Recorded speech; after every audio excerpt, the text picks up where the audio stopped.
Ciao ragazzi, benvenuti in questo nuovo video, io sono Simone Baldassin e queste sono le 3 cose da non fare assolutamente in fase di realizzazione di un sito web. Ma prima di tutto iscrivetevi al canale.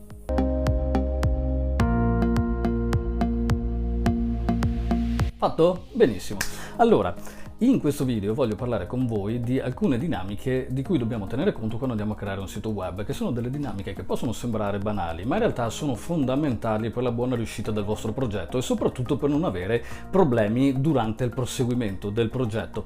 Naturalmente queste 3 dinamiche le baso su quella che è stata la mia esperienza personale in base a quelli che sono i progetti che seguo da 10 anni e più in cui faccio questo mestiere. Allora, andiamo per ordine. Il primo grosso problema che possiamo avere è quello di sottovalutare la richiesta che ci viene fatta dal cliente, sottovalutare o sottostimare anche questa richiesta.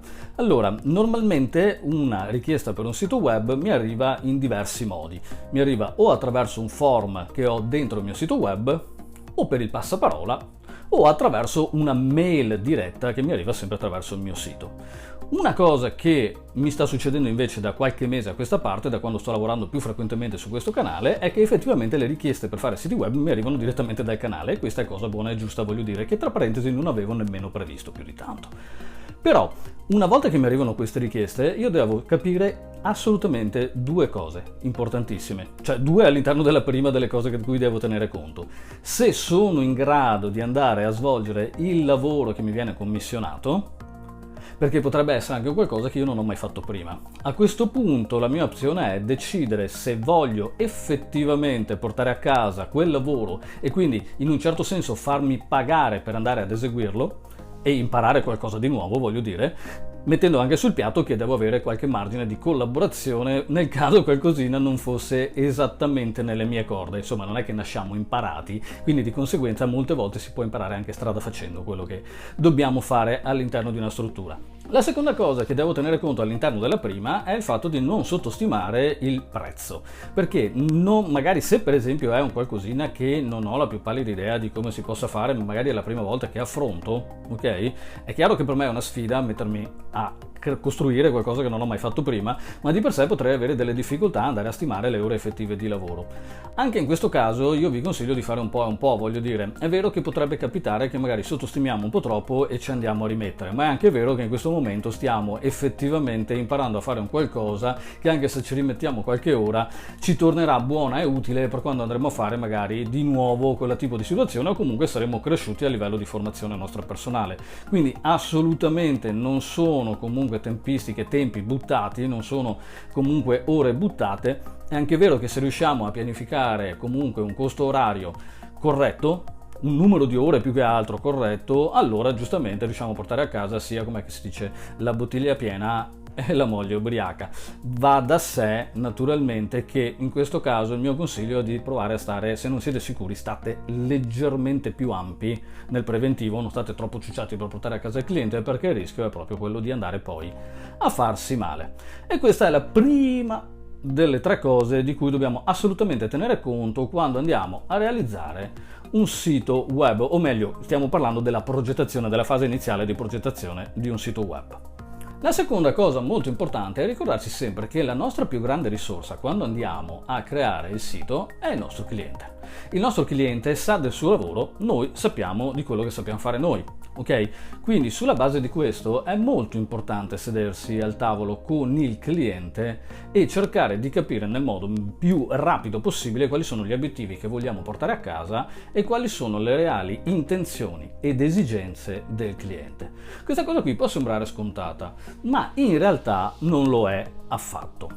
Allora, per mia esperienza personale, per esempio, vi posso dire che qualche anno fa ho perso nell'arco di pochi mesi circa 7-8 mila euro di lavori perché un mio collaboratore non ascoltava, ok? Quindi mi è capitato in 3 diversi progetti con un costo tot l'uno di dover andare a perdere il cliente e fare anche una figura di merda, possiamo anche dirlo, perché il mio collaboratore nel colloquio che si svolgeva insieme, seduti al tavolo con il cliente, sì, prendeva appunti, eccetera, eccetera, ma nel momento in cui doveva andare a realizzare la sua parte, non c'era mai nulla di quello che il cliente aveva richiesto. Cioè, si partiva un po' per la tangente, tipo, ok, il cliente mi ha detto di fare così, però per far presto, perché non c'ho voglia, perché va bene così, perché mi pagano, perché i soldi li ho già presi, perché io sono anche stupidamente più delle volte pago i collaboratori prima che loro facciano il lavoro, quindi prima di incassare io pago loro, ok?